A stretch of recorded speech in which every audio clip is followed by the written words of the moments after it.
هو القلب ليه حق في الراحة؟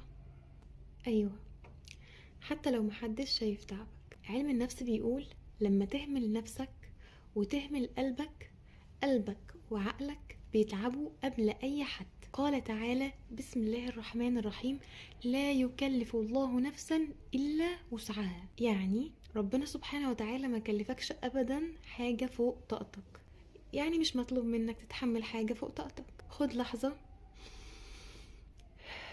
تنفس، اهدى، طمن قلبك.